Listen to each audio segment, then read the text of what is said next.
akize. Haleluya. Niyo tasengera uburwayi, uku guhimbaza konyine gusa, tuvuga iby'Imana yakoze, tuvuga urukundo rw'Imana, tuvuga kujya neza kw'Imana, hari imbaraga z'Imana ziba zikiza muri twebwe. Haleluya. Wabishaka utabishaka, uko waje si kuri busubireyo. Worship team, karibu. To the left, it's easy. To the right, to the left, to the right, to the left. Do it, it's easy. To the right, to the left, to the right, to the left. Now go right and left.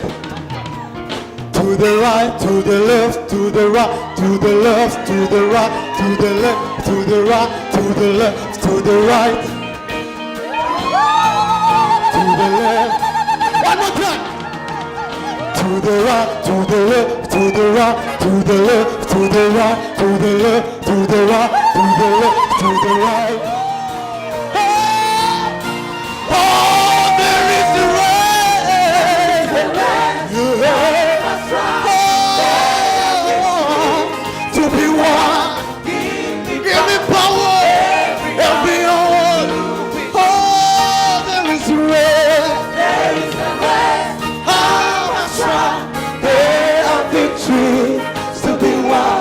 Give me power every hour to be true. Jesus, Manatata, Kumamuri, Yesu Cristo, desespero por caer da Maoro. Yo se visa bela desata.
Jesus,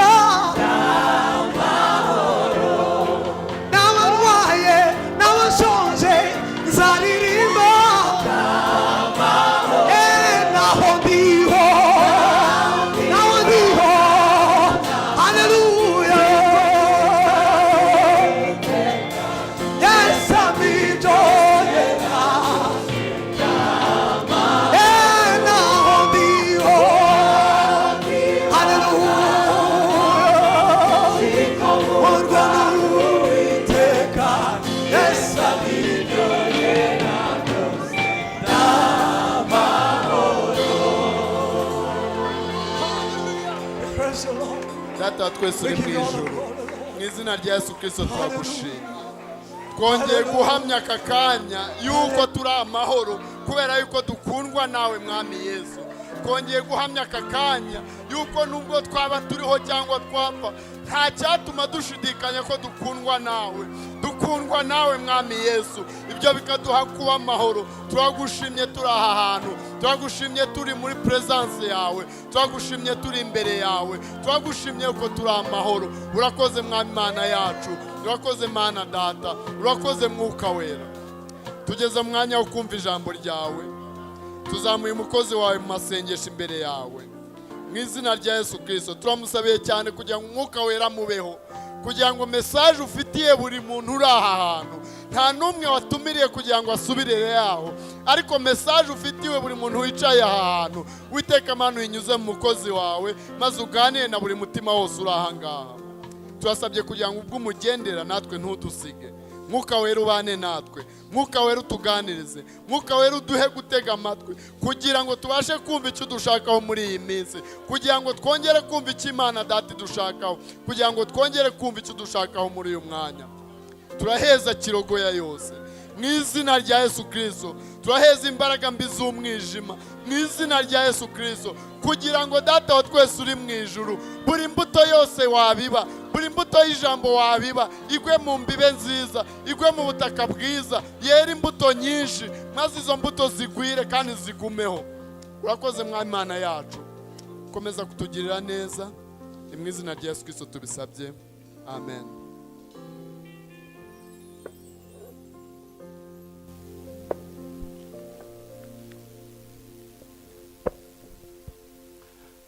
Dushimiye Imana iduhaye guterana namwe hano muri Ntora Church English Service. Ni inshuro ya kabiri. Ikindi gihe twateranye namwe, twongeye gushimira rero Imana iduhaye gusubira guterana namwe. Mwarakoze kudutumira, kandi turashimira Imana gusanga abera bangana batya bataramye, ni iby'igiciro cyinshi. Nitwa Pasteur Masumbuko Ngendahayo Yosuwa. Kubaho mu buzima buramya bwo kuramya Imana n'imbaraga ziba mu kuramya Imana. Ijambo kuramya rifite ubusobanuro bwinshi muri Bibiliya nk'uko mwene data Eric yabivuze. Mu Kinyarwanda kuramya ni ugusenga, kuramya ni ukubaha, kuramya ni ukubaha byo hejuru, kandi kuramya harimo ikintu cyo gutinya kwiza. Kuramya harimo une crainte pieuse. Kuramya muri Bibiliya harimo gukora, ariko ugakora werekana impamvu igutera gukora. Agir avec une piété. Mujya mubona iyo mu muco wacu, iyo ujya kuramutsa umuntu mukuru, umunyacyubahiro cyangwa umubyeyi cyangwa umuntu ukuruta, ushyiraho akaboko ka kabiri. Harimo kuramya, harimo kubaha, ariko harimo no gutinya kuyiza. Nta mwanya mfite muremure, ariko mwihangane mbabwirize nk'uko mwantumiye, sindi busaragurike. Eric duherukana kera cyane, Kanyabuganza ni inshuti yanjye, ni umukristo wanjye kuva kera, ni umudiyakoni mwiza. Yajyaga anyakira neza, akantekera icyayi, hari n'igihe yigeze ansigira inkweto, sinzi niba uyu munsi yabikora.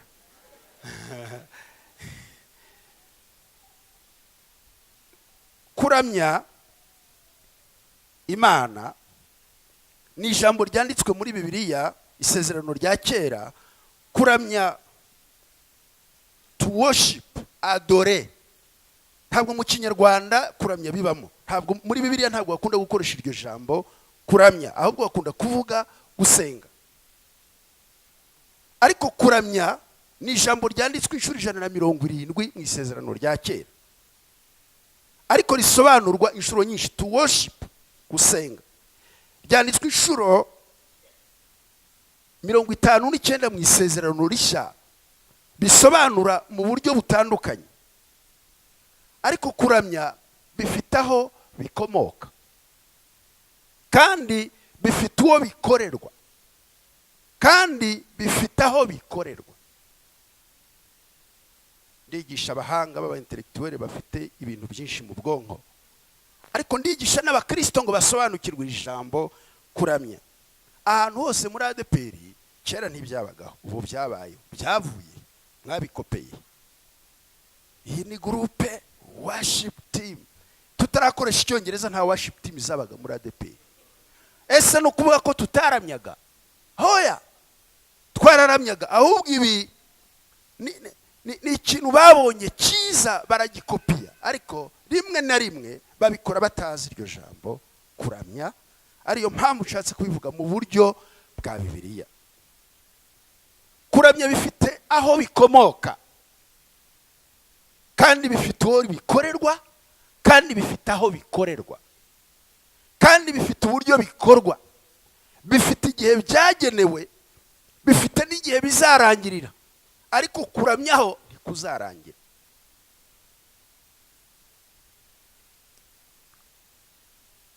Dusoma mu gitabo cy'Itangiriro ibice 22 n'umurongo wa 5, tuhasanga ijambo rya mbere. Siho bari bagiye kuramya, ariko ni ijambo ryerekana worship, kuramya, adore, ariko mu Kinyarwanda haravuga gusenga. Dusome icyo gitabo, ndaza kwihuta njye mu isezerano rishya. Itangiriro ibice 22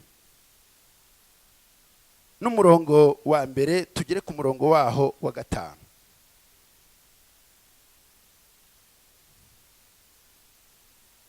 Itangiriro 22 umurongo wa mbere tugere ku murongo wa 5. Hanyuma y'ibyo Imana igerageza Aburahamu, iramuhamagara iti, Aburahamu, Aburahamu. Aritaba ati karame. Iramubwira iti, jana umwana wawe w'ikinege ukunda Isaka, uje mu gihugu cy'Imoriya, umuntambirire yo ku musozi ndi bukubwire ab'igitambo cyoswa. Aburahamu azinduka kare, ashyira amatandiko ku ndogobe ye, ajyana n'abagaragu be 2 na Isaka umwana we. Yasa inkwi zo kosa igitambo, arahaguruka aje ahantu Imana yamubwiye ku musozi wa 3. Ku munsi wa 3 Aburahamu arambura amaso yitegereza aho hantu hari kure. Aburahamu abwira abo bagaragu be ati, musigare hano, musigirane hano indogobe, nje n'umuhungu tujye hirya hariya dusenge tubagarukeho. Iri jambo twigire hirya hariya dusenge tubagarukeho, iri jambo riravuga ngo tugende turamye Imana turabagarukaho. Nshatse kuvuga inkomoko yo kuramya. Ntabwo umuntu ashobora kugira ubuzima buramya atarafite aho yabukomoye, ntibishoboka. Kuramya cyangwa gusenga, kugira ubuzima buramye bufite inkomoko. Ese ubundi turamya nde? Turamya Imana, kandi Imana turamya ntawe ushobora kuyiramya itamwihishuriye. Kugira ngo Aburahamu aramye Imana, yabagaho aramye izindi Mana, ariko Imana Uwiteka iramwihishurira, iramuhamagara. Imuhamagaye arayitaba, karame ndi Uwiteka Imana. Inkomoko yo kuramya ni Imana yihishurira umuntu. Ntawe ushobora gusanga abantu baramya ngo aramye. niyaramije ntabwo abaramya icyazi. Worship team, mumbabarire rero kuko ni mwebwe iri jambo rirabareba. Abana bacu basigaye babona umuntu uzi gucuranga cyane cyangwa uzi kuririmba neza bakamushyira muri worship team adakijijwe, kandi yaririmba yahimbaza tugafashwa, ariko we ntabwo azi icyo akora. Arasa n'umuntu ubyina, ni nk'uko umuntu yabonye abantu biruka nawe ariruka atazi icyo ahunga. Ntawuramya Imana, Imana itaramwihishuriye, ntibishoboka.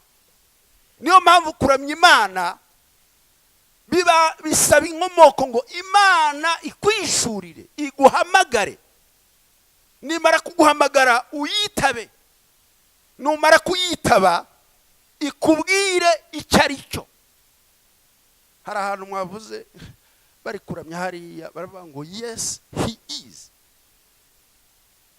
yes he is.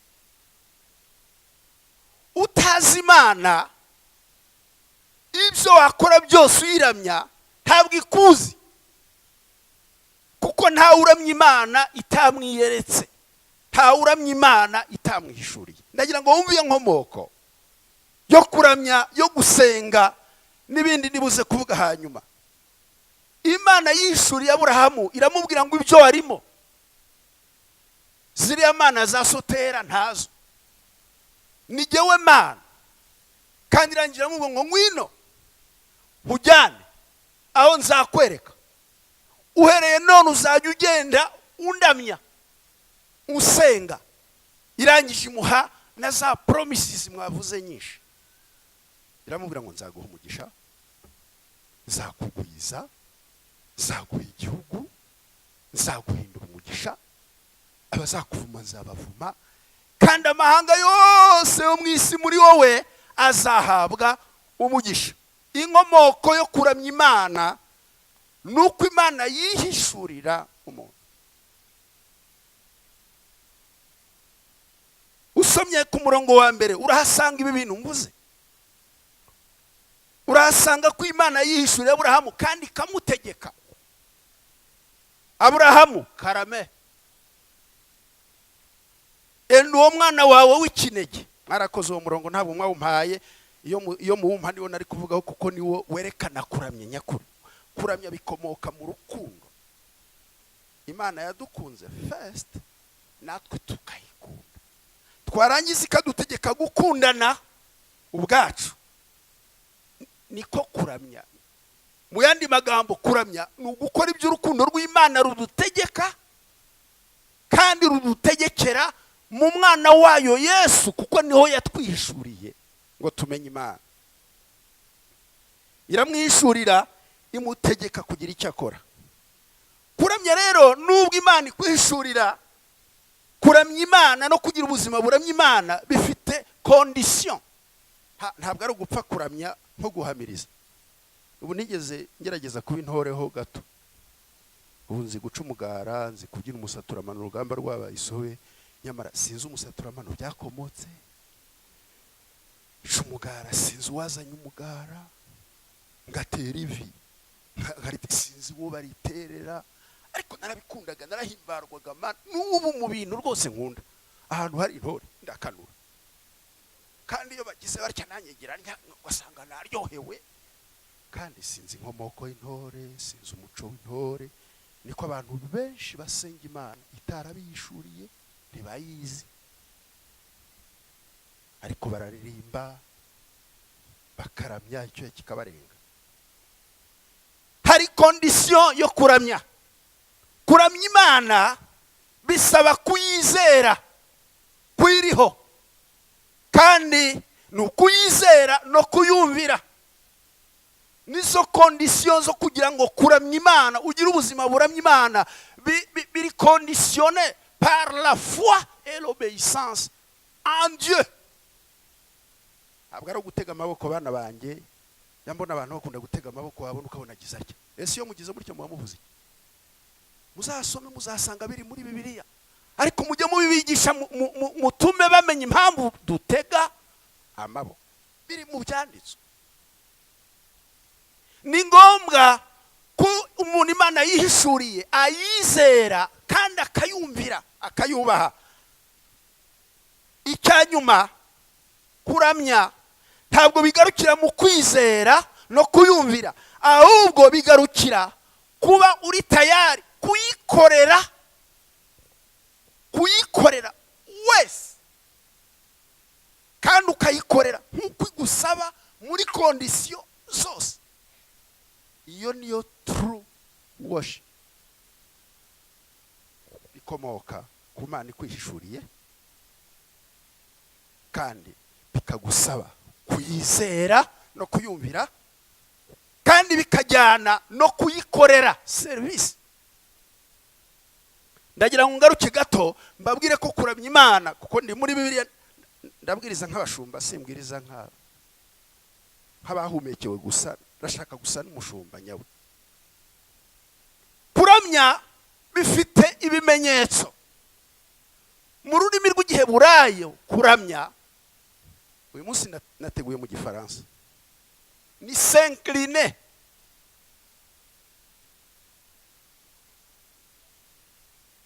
Iyi geste iyo uyikoreye Imana cyangwa umuntu wubashye ugize utya, ahita amenya neza kumwubashye, kumuhaye icyubahiro cye.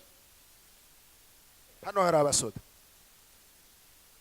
mujya mureba iyo umunyacyubahiro atambutse ukuntu barega muguhu sawa. Kuriya ni ukwerekana ngo ndamwubashye, ndamwumviye, uyaranyobora, akwiriye icyubahiro cyose. Ugahagarara utya akarinda hita. Kuramya harimo kubaha birenze, at the highest level. Kuramya ni ukubaha birenze uko ubitekereza. Uramya Imana rero we ayiramya mu buryo buhambaye, ariko hari ibimenyetso ntari bujyemo kuko nta mwanya mfite munini, ariko hari ibimenyetso. S'incliner devant Dieu, se prosterner, kwikubita hasi, kurambarara, gukubita agahanga hasi. Mujya mureba Abisilamu kuriya niko baramya, no mu Isirayeli ni kuriya baramya. Mose yamaraga kuvugana n'Imana agahonda agahanga hasi. Eliya we yaryamaga hasi face contre la terre, imbere ya presence y'Imana akaryama umunwa hasi po. Kuramya rero no kugira ubuzima buramya bifite ibimenyetso, kandi ibimenyetso physique. Ntabwo naje kubwira abaririmbyi, ariko Mose yajyaga avuga ati yemwe bagabo b'Abisirayeli bamaze kumva ijambo ry'Imana, ati murambure musenge mutegera amaboko Imana. Niyo mpamvu mujye mubona tuba tuyatega devant Dieu, tuba turambuye ibiganza byacu tuvuga ngo we surrender all to you, all we have is from you.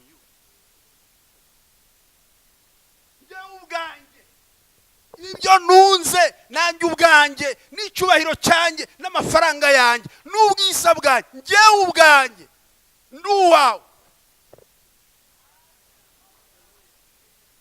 Ibyo ni ibimenyetso byerekana kuramya Imana, ariko ubyerekanisha ibimenyetso.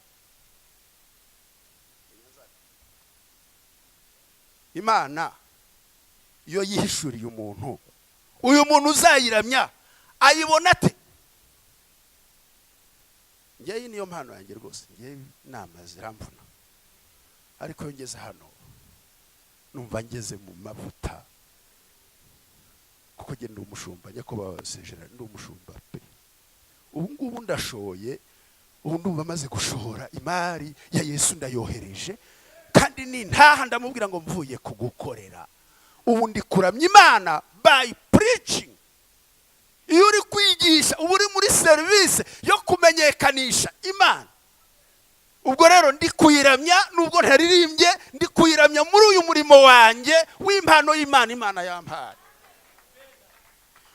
kuramya imana ntabwo bivuze gusa ko imana yakwihishuriye.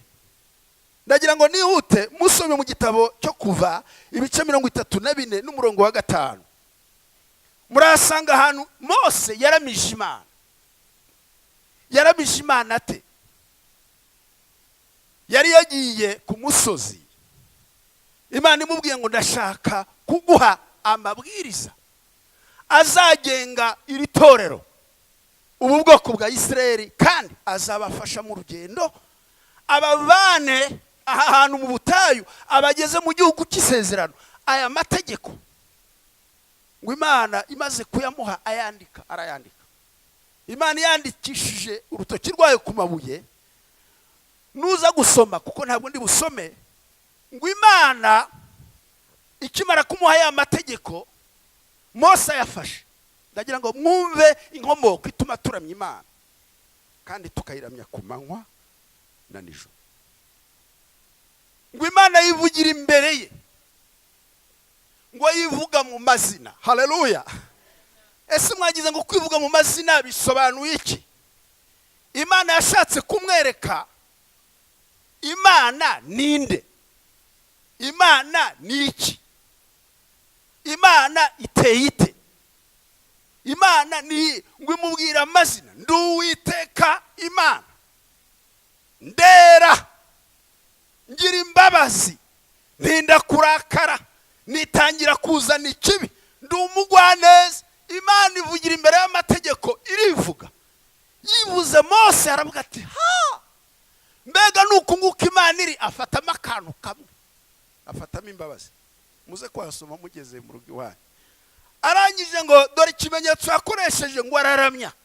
nabyanditse haravuga ngo nuko Mose ngo yihutira gucurika umutwe, abona ntibihagije, ngo arawubika, ngo abona ntibihagije, ngo yikubita hasi imbere y'ijwi ry'imana ivuze amazina yayo. ngo kandi acyubitse amaso atya, ngo arahindukira avuga ngo ubwo uri umunyambabazi ga, aba arayiteze. ariko mujye mutegera imana ku ijambo ryayo, ntimukajye muyihata ibibazo, ahubwo mujye muyitegera ku byo yavuze. ntimukajye musenga muvuga ngo mpa amata, mpa amagi. uyitegera ku ijambo. iyo wayitegeye ku ijambo ryayo ntivuguruza, upfa kuvuga ngo waravuze. ngo arayibwira ati yewe wite, ubwo uri umunyambabazi, girira imbabazi aba bantu bawe, maze uze tugendane. niko mwaririmbye, nabakunze cyane. tugirira imbabazi tugende, ubwo uri umunyambabazi. kandi ayigerekera aravuga ngo kuko ubu bwoko ari ubwoko butagonda ijosi. amenya ko ubutagonda ijosi bukeneye imbabazi z'Uwiteka. arayiramya, acurika umutwe, yikubita hasi, maze arayisaba.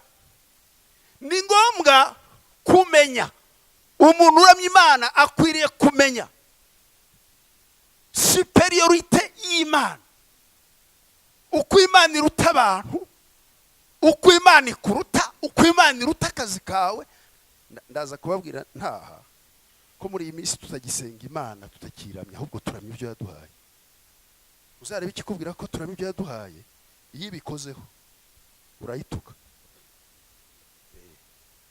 muzabona indirimbo nyinshi abantu bahimba, bazihimba bashingiye ku byo imana yabahaye.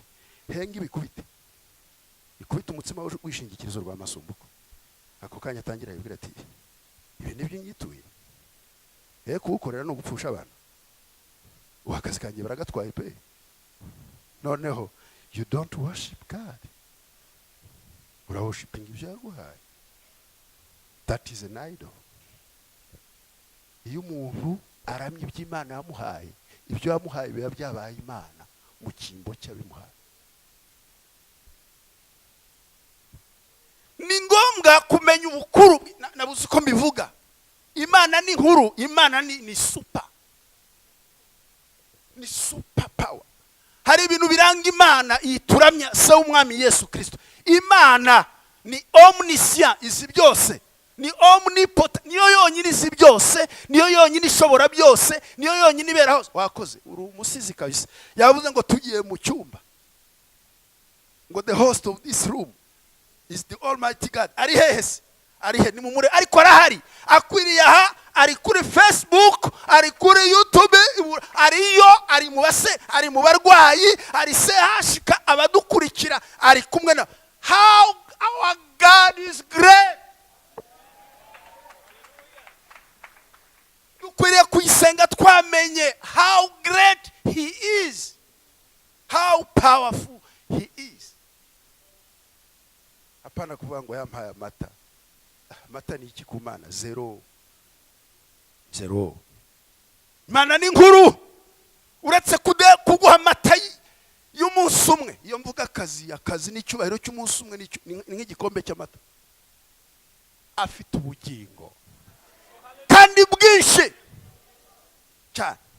Ubwo bugingo abuha abatanyoye amata bakanezerwa. Naho ndiho, naho napfa, nziko nkundwa n'Uwiteka, kwiriye kumuramya. Yesu ni mugari, ukwiriye kuramya Imana. Wabonye how great he is, ukamenya ubugari bw'Imana, ukamenya ububasha bwayo, ukamenya kwiba, ukamenya kwera kwayo. Kuramya Imana bisaba kumenya ukuntu ari inkuru kandi ukamenya ibyo. Reka nirukanyira ku ijambo rya kabiri ndatinda ahangaha. Ninde ukwiriye adoration? Ninde ukwiriye worship? Ninde ukwiriye kuramwa? Numwe. Imana yonyine ni ikwiriye adoration yacu. Il est digne de notre adoration. Dieu seul. Il est digne. Imana niyo yonyine muyimpere cyubahiro, itageretseho masumbuko, itifashije mabure, itagiye kwa Gerard, udahari. Natwe twese uyu munsi tudahari, ubu bagiye kudushingura, turaririmba ngo ucyuye itorero, himbazwa wowe wabashije kwirokorera kandi yabatwaye. Il est digne de notre adoration. Kuki Imana turamya ni Imana bita, ndabivuga no mu Gifaransa hano barize bose, ni maître de temps et de circonstances. Ni Imana nyiri ibihe byose, igenera ibihe abantu bose. Igihe cyo kuvuka n'igihe cyo gupfa, igihe cyo gukomera n'igihe cyo gucishwa bugufi. Nari Gerard, s'il vous plaît, nari Gerard. Kandi icyo gihe Imana yari Imana yanjye, ariko n'igihe ntakiriwe, il est digne de mon adoration. Imana ni maître de temps et de circonstances, ikwiriye gushimirwa ko igena ibihe kandi iri souverain. Mumbabari ikinyarwanda kibaye gike. Our God is sovereign. Sovereignty y'Imana irimika ikimu, igashyira hejuru, igacisha bugufi, igakenesha, igakiza, igateza indwara, ikanazikiza, ikica. Mumbwire rwose Imana none se ntiyica? Ubuse ntiyabamaze? Moses aracyariho, Yosuwa sarahari, Dawidi ntibasinzira mu gitaka, Kayihura n'ijobuni ntabwo twamubitse. Ejo nanjye muzaza kumbika. Ariko n'Imana iyo ngiyo ngo ikora icyo ishaka mu ngabo zayo, kandi ngo uyigambiriye kugira neza, ntawe uhina akaboko kayo. Iyo rero ukuriye kuyiramya kuko niyo karakita yayo. Ibi mvuze nuko Paul ni inshuti yanjye, aranze pe. Base Gerard ntiwari uhari, Mabure ntiyarahari. None se ni ubaye we ishari n'iryiki? Igihe nabaye we ntimwashimye, kuki se wowe ubaye we tutashimye? Imana ikwiriye guhabwa ikuzo, tukayiramya dans le temps et dans l'espace, kuko igena ibihe n'imyaka. Imana ukuntu iteye, ninavuga ibi ngibi cyo kugira ngo mujye muyirema muyizi. Imana yacu igena ibihe byiza by'amahoro, kandi ndashaka ko mukunda ibyanditswe kurenza uko mukunda amasumbuko. Izana amahoro, ntihagire umuntu utera amahane. Yayahaye u Rwanda, mukomere Imana amashyi, yaduhaye amahoro mu Rwanda. Ariko yaduhaye tuvuye mu ntambara. Mwagize ngo yaduhaye amahoro se tutarabaye mu ntambara? Ni Imana rero witanga amahoro, ntihagire utera amahane. Ngo kandi iyo yayimanye warabura. Ndabasaba kumenya iyi Mana kugira ngo tuyiramye ninjire mu gice cya gatatu. Nushaka kumenya our God, usome Yobu ibice 12, uze kwasa umugezi wayo, urahasanga indanga ibintu biranga Imana. Iyi Mana se umwami Yesu ntimukayifate gusa nkaho yatanze Yesu gusa, ugira inama no kumenya. Mureke umwana arire, natwe twarabana twarariraga. Imana ije na enfance ikagera na vieillesse. Reka mbishimishe gato kugira ngo umenye uko muramya Imana. Nari umusore nakinnye karate imyaka 12, naragurukaga n'ukuri kandi ndi poamusha, ariko nashoboraga gusimbuka urukuta rwa 4 metre, karusimbuka nkagwa hanze sans faute. None uyu munsi kuko Imana igigena ubusore n'ubusaza, ubu narwaye umugongo, amadiski yanjye yarashize, sinkiguruka ahubwo ndigengesera. Hari n'igihe mbwiriza umugore akavuga ati kandi urashaka gupfa wa mugabo, wongeye kwirukanka iki cyaguteye kwiruka, ni bya bindi byamfashe. Ariko Imana nigena ubusore ikagena ubusaza. Niyo mpamvu abasore bayiramye n'abasaza tuyiramye. Ni Imana. Nusomaho hano muri Yobu urahasanga ibintu bitangaje bituma dukwiriye kuramya Imana. Narahasomye gatoya ndayireba nabone, ariko Imana iteye ubwoba. Haravuga ngo niyo ifite ubwenge yonyine ngo no kumenya. Nasomye ijambo riteye ubwoba, naribonye muri Gacaca, kandi iryo jambo narisomye ndi Masisi, ndi umukene. Mwamenya ko nakennye? Narakennye pepe. Hari n'abantu rero badashaka kuvuga ko bakennye, my friend. Kandi bakabesha ngo barayiramye. Oya, Imana ni ukuri. Haravuga ngo Imana ngwijya ijijisha abacamanza. Usiko imanza za jenoside zitari gucibwa hatabaho Gacaca, kandi hari imanza nyinshi bagombaga kubikora mu buryo bw'amategeko. Imana ijijisha ryo izanira ubundi bwenge, barema Gacaca, imanza zirarangira. Ngwijijisha abacamanza, ngwidohora umushumi w'intwari, umuntu wari fort cyane, umuntu wari fort cyane nka Saddam, wigafata umuntu wari fort, wikadohora umushimi w'intwari, ngo yaragiza ngo ikamujyana nk'impumyi, wakagenda azerera nk'umusinzi, wakadandabira natazi yajya, wajya hari ikamwica. Iyo niyo Mana tujya